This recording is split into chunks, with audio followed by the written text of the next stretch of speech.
Assalamualaikum dan salam sejahtera. Nama saya Syam Haraika bin Nur Hisham daripada jurusan Sains Komputer Sistem Cerdas, Fakulti Sains Teknologi dan Pertahanan Universiti Pertahanan Nasional Malaysia. Jadi pada hari ini saya ingin menerangkan konsep neuron dalam tajuk Artificial Neural Network. Jadi tanpa melengahkan masa, mari kita mulakan diskusi kita.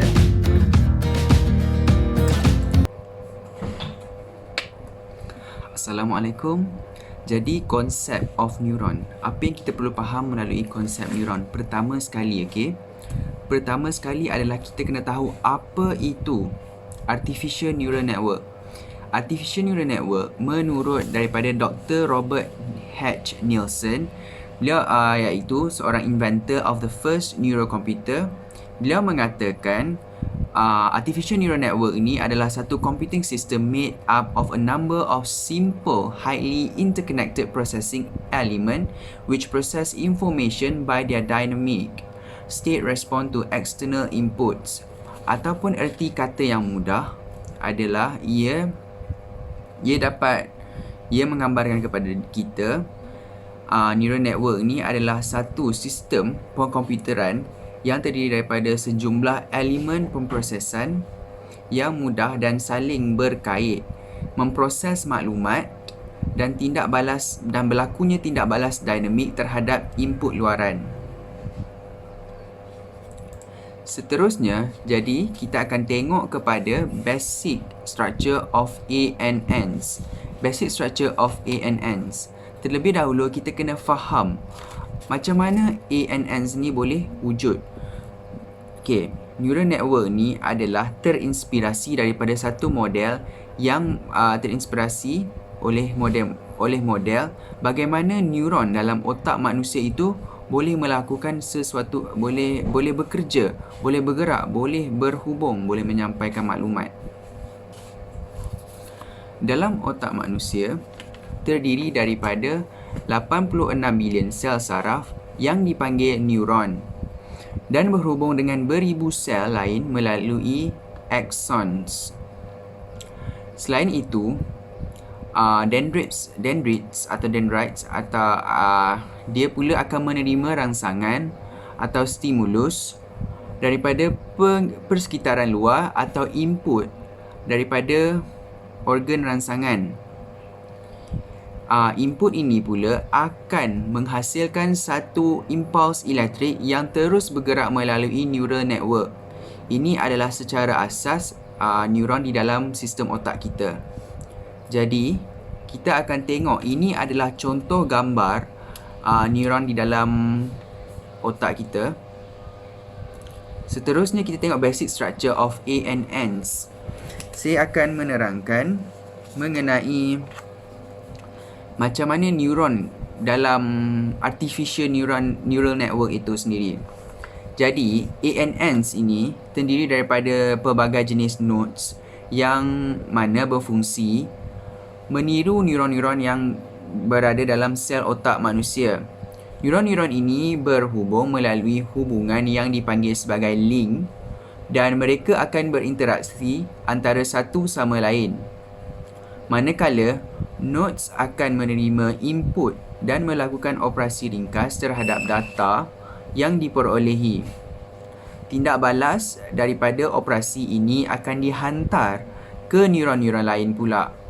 Output di setiap node dipanggil activation atau node value. Ini adalah contoh simple ANNs yang digunakan dalam Artificial Neural Network.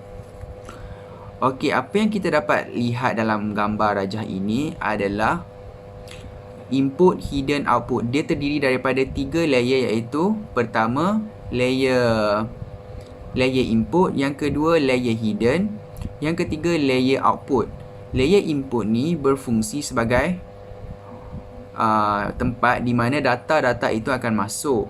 Kemudian hidden layer ini dia merupakan di mana neuron-neuron dalam Artificial Neural Network itu terletak dan dia akan memproses segala maklumat yang diperoleh daripada input. Seterusnya kita akan ada layer yang ketiga, iaitu layer output.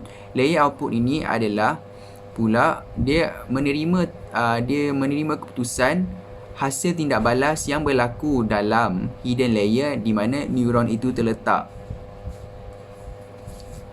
Ini adalah sebuah petikan kata daripada seorang tokoh yang terhebat, iaitu Jeff Dean.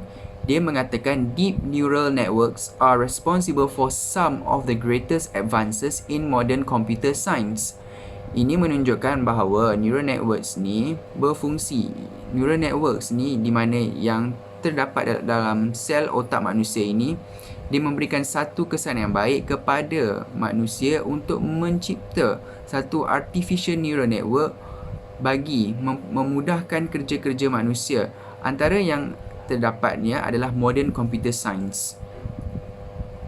Okey, contoh one of the closest neural network in our life is the computer and you are now using it.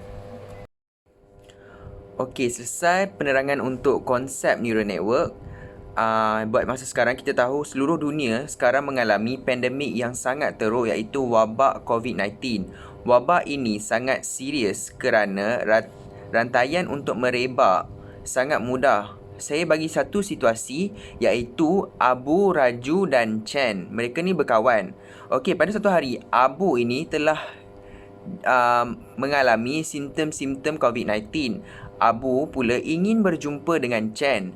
Ketika perjalanan dia berjumpa Chen, dia telah bertemu dengan Raju dan secara tidak sengaja dia telah terbesin kepada Raju. Kemudian Abu mengelap hidungnya menggunakan tangannya. Kemudian dia teruskan perjalanan dia sehingga bertemu dengan Chen. Kemudian dia bersalam pula dengan Chen. Secara tidak langsung, rantaian virus COVID-19 ini telah merebak dengan lebih luas. Jadi, saya ingin menerangkan sedikit sebanyak apakah contoh AI dalam bidang artificial neural network yang digunakan untuk memerangi pandemik COVID-19 ini.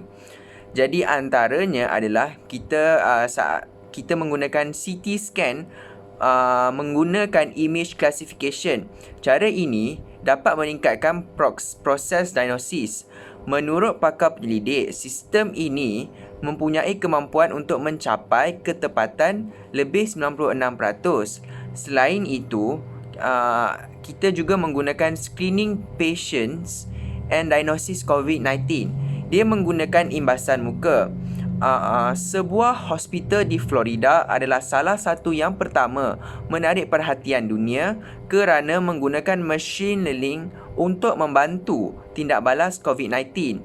Selain itu, para saintis menggunakan teknologi AI dalam bidang neural network untuk mengusahakan ubat COVID-19. Sebaik sahaja coronavirus menjadi masalah global, neural network harus terlibat untuk mempercepat pengembangan vaksin yang dapat mempercepat pengenapastian ubat yang ada yang dapat digunakan untuk merawat orang yang dijangkiti COVID-19.